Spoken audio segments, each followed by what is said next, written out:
Ngayon na nag-start yung aking pagla-labor. Matapos akong i-IE mga ma. Itong time na to, papunta akong uni. Masakay na ako ng tricycle. Only birthday yung homes dito sa Imus sa amin.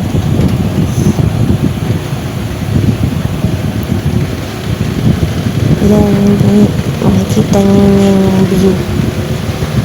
Maganda pa dito kasi wala pang mga nakatayong building.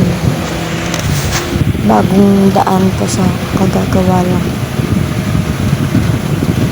Yan, pababa na ako nito. Yan yung terminal ng tricycle. Sa yung hospital. Fast forward na mga miyan. Matapos akong i-IE yan, nakasakay na ako ng tricycle. Papunta naman ako ng bahay namin dito sa Dasma. Ayan, yung bahay namin sa Dasma. Isang compound yun kami. Kakamag-anak kami yun. Sa bahay. Dasma. Dinalaw ko kasi gusto kong makita yung bahay namin tsaka yung mga ginagawa na bahay dito sa amin. Nagpa-renovate kasi yung tita ko, yung pinsan ko. Ganda ng bahay na nila. Fully renovation kasi ginawa. Ito ding isa tong pinsan ko, kakatapos lang nila taas din ng bubong.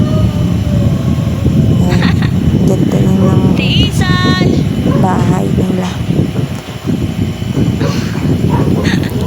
Tinatawag ko niyan yung pinsan ko kasi hindi nalabas. Ito ang bahay namin. Yan yung bahay namin sa dulo. Dito ako lumaki. Hindi ko na na-videohan sa loob. Tulog kasi yung kapatid ko. Tsaka masyadong magaling. Kasi yan, nagpatid ako sa brother ko. Napakabait. Tapos kumain kami sa McDo. Nagulat ako may lumabas na dugo. Sabi normal lang doon kasi inaiyak eh. Ayun, kapatid ko po. Kasi yan, sa Pakwahan Road.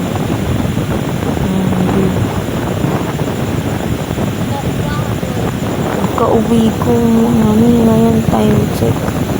12:40 pag-gising. Masakit-sakit na yung tiyan. So, Friday, June 6 ngayon, baka 7 or 8 manganak na ako, mga